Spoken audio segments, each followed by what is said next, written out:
আসসালামু আলাইকুম। আশা করি আপনারা সকলে ভালো আছেন। আজকের যে বিষয়টা নিয়ে আমি আলোচনা করব সেটাই হচ্ছে খারিজ সংক্রান্ত ব্যাপারে। খারিজ সংক্রান্ত ব্যাপারে আপনাদের কি কি জিনিস বাবদে আপনাদের 1170 টাকা সর্বমোট লেগে যায়, সেটাই হচ্ছে আপনারা জেনে থাকেন, অনেকেই জানেন না। আপনারা সুন্দরভাবে আপনাদেরকে আমি বুঝাই দিই, খুবই অত্যন্ত ছোট ভিডিও আপনাদের সামনে আমি করতেছি। সেটাই হচ্ছে কি, আপনারা জেনে রাখেন আপনাদের কাছ থেকে যে সরকার থেকে 1170 টাকা আপনাদের কাছ থেকে নেবে এবং সেটার আপনাকে রসিদ দিয়ে দিবে। তার মধ্যে হচ্ছে হলো আপনাকে বলি, আপনাদেরকে বলতেছি আমি, কোর্ট ফি লাগবে 20 টাকা, কোর্ট ফি 20 টাকা।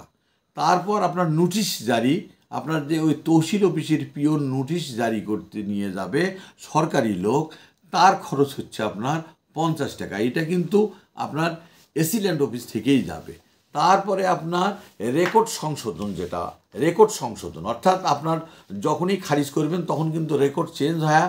আপনার খারিজ যখনই হবে, তার নাম, যার কাছ থেকে আপনি জমিটা ক্রয় করেছেন, নজরুলের কাছ থেকে, আপনার নাম আব্দুর রহমান, আপনার আব্দুর রহমান নাম ইন্ডেক্স নাম্বারে বসে যাবে। এটা নিবে আপনার, এটাই হচ্ছে নাম পরিবর্তন, রেকর্ড পরিবর্তন হয়ে গেলে সেটা নিবে আপনার হচ্ছে 1000 টাকা। তারপরে আপনার মিউটেশন ফি বলতে আপনার খারিজটাকেই মিউটেশন ফি বলা হয়। এই মিউটেশন ফি লাগবে আপনার 100 টাকা। সর্বমোট আপনারা হিসেব করে দেখেন, আপনাদের 1170 টাকা সর্বমোট লেগে যাবে। এর বেশি আপনারা দেবেন না, কেননা এই বিষয়গুলা অনেক লোকেই জানে না যে 1170 টাকা আমাদের একটা জমি খারিজ করতে নিল, এটা কিসের জন্য নিল, কী বিষয় এটা আমরা বুঝি না। যার ফলেই আপনাদের এই ভিডিওটা আপনাদের সামনে আজকের দিনে আমি আপনাদের সামনে উপস্থাপন করতেছি। আবারও বলতেছি যে আপনাদের কোর্ট ফি লাগবে 20 টাকা। নোটিশ জারি যেটা বলা হয়, এটা সরকারি তহসিল অফিস থেকে, এসিল্যান্ড অফিস মহোদয় থেকে পাঠায় দেবে, সেটার জন্য 50 টাকা ফি, এবং রেকর্ড সংশোধন নেবে আপনার 1000 টাকা। আর মিউটেশন ফি অর্থাৎ খারিজ যেটা, সেটা 100 টাকা। এই সর্বমোট আপনি হিসাব করে দেখবেন আপনার 1170 টাকা সর্বমোট লাগবে। এর বেশি আপনারা কোথাও কোনো টাকা দেবেন না। আর এর বেশি যদি আপনারা কোথাও দেন, তাহলে আপনাদেরকে বুঝে নিতে হবে যে সম্পূর্ণ রূপে আমি অবৈধ টাকা মানুষকে দিচ্ছি। অনেকেই কিন্তু খারিজ জন্য 3000, 4000, 5000, 7000 করে নেয়। তহসিল অফিসে দেয় এত টাকা, ওখানে দেয় এত টাকা, এখানে দেয় এত টাকা।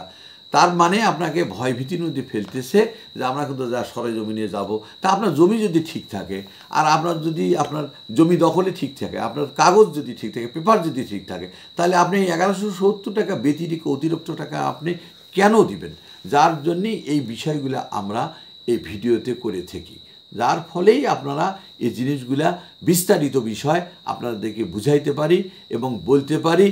এবং আপনারা অবশ্যই জেনে রাখবেন, 1170 টাকার উপরে একটি টাকাও আপনাদের লাগবে না। আর আপনারা যদি তার অতিরিক্ত ঘুষ দেন, আপনারা যদি ঘুষ দেন, এটা আপনাদের ব্যক্তিগত ব্যাপার, কিন্তু এটা প্রয়োজন হয় না।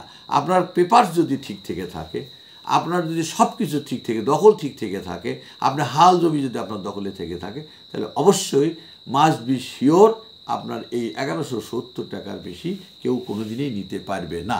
আর যদি বেশি চেয়ে থাকে, তাহলে আপনাদের 1170 টাকার রসিদ দেবে। আর বাকি যে টাকাগুলো দিবেন, আপনারা ভয়ভীতির মধ্যেও দিতে পারেন, অনেকে জানেন না, সেটাই আপনার বলা যাবে যে সেটা হচ্ছে আপনাদের সঙ্গে প্রতারণা করতেছে, অর্থাৎ আপনাদের কাছ থেকে এক্সেস অবৈধভাবে পয়সাটা নিচ্ছে। আপনারা আদৌ কোনো দিনের বেশি দেবেন না। তাই আপনাদের এই বিষয়গুলো আপনাদের জানা দরকার। আমাদের হোয়াটসঅ্যাপ নাম্বার দেওয়া আছে, হোয়াটসঅ্যাপ নাম্বারে যোগাযোগ করতে পারেন, অথবা মেসেজ দেওয়া থাকবে। মেসেজ নাম্বারে আপনারা আমার এই নাম্বারে মেসেজ পাঠাইলে পরে বিস্তারিত বিষয় আপনারা সরাসরি আমার কাছে প্রশ্ন করলে জানতে পারবেন। এই আশাবাদ ব্যক্ত করে আপনাদের সুন্দর জীবনযাপন আপনারা করুন, সুস্বাস্থ্য কামনা করছি, এই আশাবাদ ব্যক্ত করে শেষ করছি। আসসালামু আলাইকুম, আল্লাহ হাফেজ।